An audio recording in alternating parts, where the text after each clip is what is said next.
What is up, Planeswalkers Theoric 6 with the final predictive MTG Arena open beta deck tech thing. This one is Sultai Midrange. Yesterday's was Grixis Bolas Control, and the day before that, the Monday, I believe, was Green-Black Zombies. Now, these are just predictions of what I'm going to try to make as my first decks in the open beta.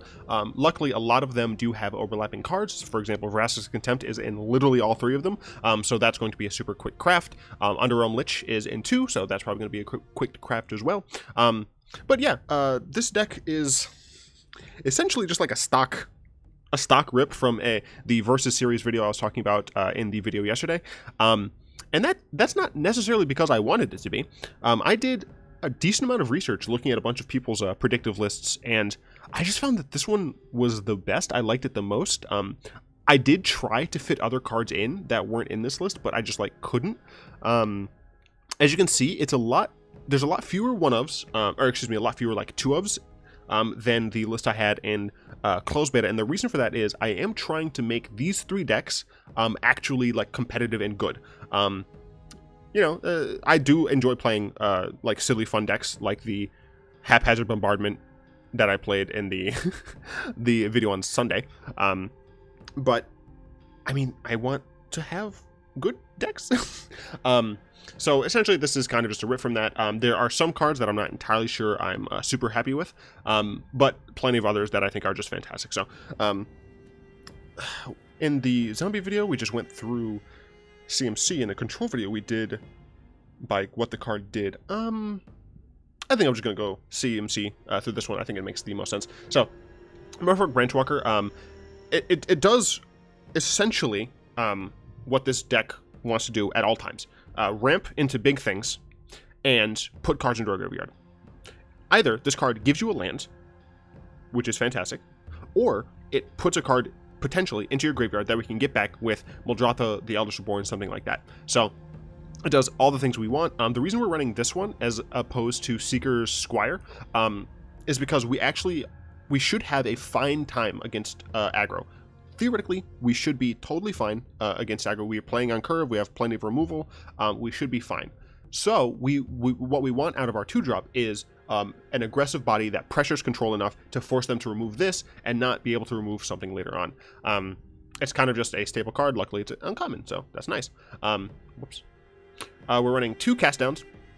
It's early removal. That's essentially it in this type of deck. It is just a way to get rid of creatures early. If we need to, it also can get rid of some of the non-legendary creatures from the control opponents. Helps against mid-range. It's just a strong overall card. We're running 4 Thought Erasures. We're running more of these in Sultai Midrange than we are in the Grixis control deck. Now, why is that? Because we can use the Surveil. What I was constantly saying in the Grixis video yesterday was that I'm just not sure what we're using that Surveil for. In this deck, we can utilize Surveil because we are running Muldrotha.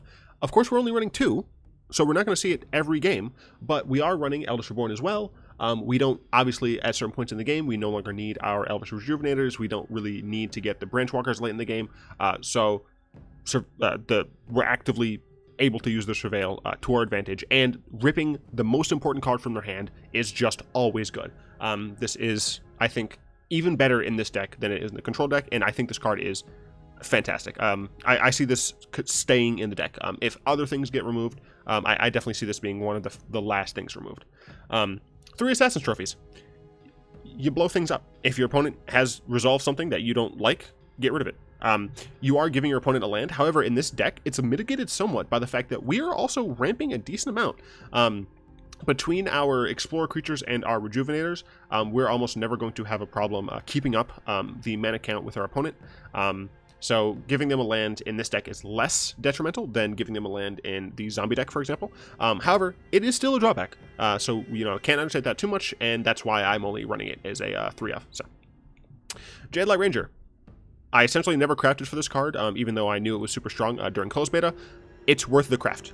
It is just incredibly strong. It explores twice. It can either be a decently sized threat as a 3-mana 4/3, or it can be, 3/2 with a card in the grave, or, it has a bunch of different flexible variations. So, very strong card. It's essentially every reason we're running Merfolk Branchwalker and then some, 2 Elvish Rejuvenators. I cut this card, I put it back in, I cut it again, I put it back in. You know, I think it was Brad Nelson who was playing this one on the SCG video, and he also said that, like, he isn't sure if this card is, like, worth running, but it puts the land directly into play. And that's real nice in this style of deck. You can then chump with it, you can get it back with Muldrotha and just, like, keep, like, putting cards, you know, filtering through your deck, putting lands in. So I'm just not sure if this card is worth running. It's possible that we should just be cutting this and running, you know, more hostage takers. Maybe we cut this for something like Gift of Paradise, which I have down below, because, you know, that card does gain us life. So I'm not sure about this card. This is if I cut a card, probably one of the first 2 cards cut. So hostage taker, it takes things. We're going to be ramping a lot, so we're probably going to be able to cast pretty much anything we want off of this. We get to steal something of our opponents, even if they get to, like, you know, kill it and get the card back. As long as it doesn't have an ETB trigger, then we didn't really, like, lose any tempo or anything. It's a solid card, you know. Similar to Hostage Taker, I have to jump down to Ravenous Chupacabra because for some reason I thought it was above Vraska's Contempt, because it makes sense. I thought R would be above V, but whatever. Similar to Hostage Taker, we are running, what, 3? 4? 3? Yeah, 3 Ravenous Chupacabras. It kills things. It is a creature that is also removal. It's just very strong. I mean, that's about it. We're losing the gods, so we don't have to care about Indestructible, like, nearly as much. So this card just gets so much better. The fact that the Indestructible gods are gone means that we're going to be able to almost always have a target for this. Being able to get this back once with Muldrotha is going to be backbreaking, utterly backbreaking. So I really like having 3 of this card. It's just great. 3 Vraska Contempt for those times when they are indestructible or they do have a Planeswalker. We contempt them and we say no. We say go away. We're the captain now. Which works because pirates. Anyway, we're running 2 Eldest Reborns. I'm so glad that this card is, like, actually going to be potentially viable. Because I remember I played it, like, super early on in the Muldrotha deck, and then, like, I cut it for a while, and then I think I've, like, put it back in. It's a good card, right? It's so much value. It sacks something of theirs. It makes them discard, and it gets something back from either person's graveyard. It's so much value packed into a 5-mana package. It works great with Muldrotha, because if they kill Muldrotha and they don't exile it, we can get it back with Eldest Reborn and then immediately recast the Eldest Reborn, right? It's a ton of value, and I really hope that I don't ever have to take this card out. It's just so incredibly strong. Underrealm Lich, it bins stuff. It fixes our draw. What else needs to be said? We don't even mind this thing dying because we do have ways to get it back. Obviously, we can make it so it doesn't die. It can technically chump block for days. If your opponent's attacking with something that deals more than 4 damage, you can just block it and then pay 4, and you've essentially just, like, fogged some of the damage. It's helpful in that regard. We're not going to be drawing a bunch of cards like otherwise because Explorer puts it into our hand. We don't, like, draw the card, but its ability fixing draws it's helpful. 2 Vraska Relic Seeker. This card is probably the strongest Planeswalker right now. I'm not entirely sure, but I like to think it is. The reason I say that is because it adds to the board, you know, and it protects itself by doing so. It gets rid of a artifact, creature, or enchantment and ramps you while doing so, and it can put your opponent to 1, potentially just winning you the game by itself. I think Vraska is probably one of the strongest, if not the strongest, Planeswalkers in Standard right now. It just does everything that you want it to do. It doesn't come down too late. It has a really decently high starting loyalty. You know, it jumps immediately to 8 if you have to, and if not, you can -3 it to get rid of something. -3 it again, it goes to your bin, and if you have Muldrotha out, you can cast it again the same turn and -3 a 3rd time, right? The fact that it can -3 twice in a row is strong enough by itself. So I mean, this card, like, if you're making any like black-green mid-range deck that isn't, like, focused on a tribe, you should be running this card. Like, period. It's that good. Muldrotha. I have no idea what I'm going to make the thumbnail for this new Muldrotha deck, because they've all been Muldrotha, because it is a Muldrotha deck. I guess I'm going to do, like, Underrealm Lich if I can find a high-res art for it, but it's a fun card. It's such a fun card, and the fact that it's like potentially viable is really helpful.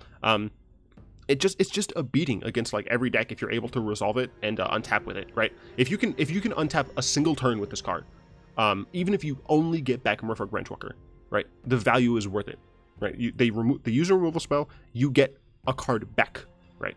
So that's essentially why we're running that. Anyway, I'm just gonna stop fanboying over that card and run to the weird mana base. I'm only running 25.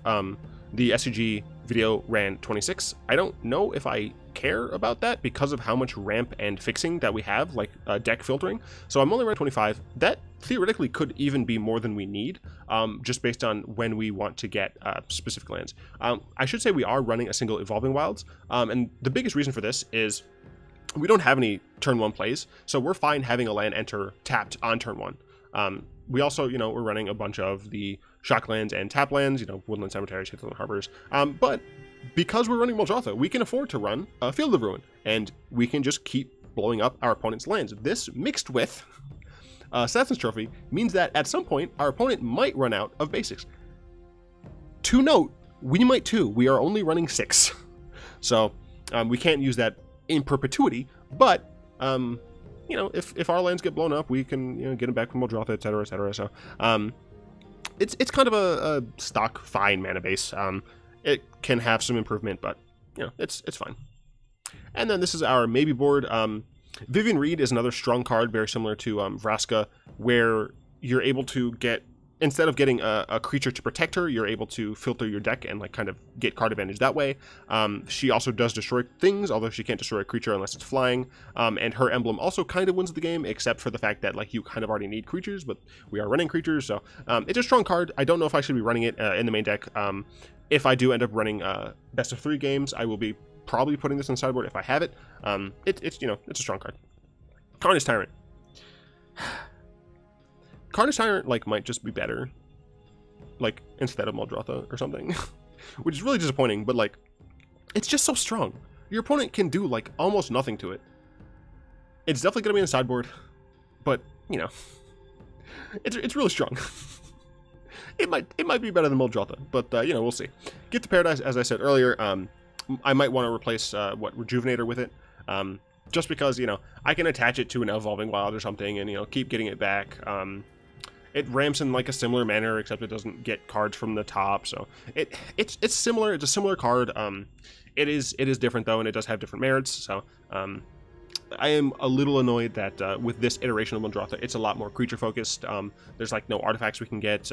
We lose Walking Ballista, we lose Filigree Familiar.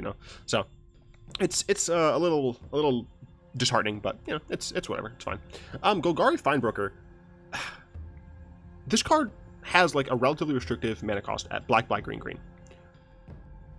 But we can use it to rebuy Muldrotha, our Planeswalker. Essentially, we can use it to rebind any of our high end, right? Like Eldest Reborn, Vraska, Muldrotha, anything really. Like it feels like the upside is so high because we are a permanent centric deck. We do have instant sorceries, but like we don't care about getting them back per se. Its body is fine at a 4-mana 3/4. It's not, it's nothing to write home about, but it has a fine body for 4 mana, and it buys back anything that our opponent removed while adding to the board. I want to say this card is good, but what do we put in for it, right? Or what do we take out for it? Maybe Elvish Rejuvenator is something that we don't end up needing. Then we try that, but like after we try that, like the mana base is a little bit more wonky, so we would need Elvish Rejuvenator. So maybe we get a Hostage Taker and throw that in. That also does alleviate the blue cost a little bit because there are fewer blue cards. So I don't know. I really like this card. I really love the art.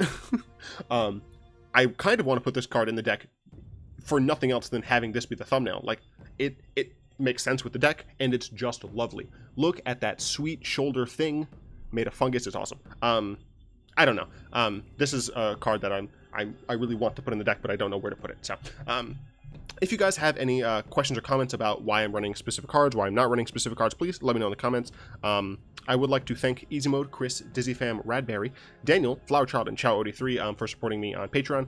The support is fantastic. It allows me to make these decks faster than I would otherwise, and it allows me to make viewer decks where I might not otherwise be able to. So if you would like to join them in supporting the channel, you'll find a link to the Patreon in the description below.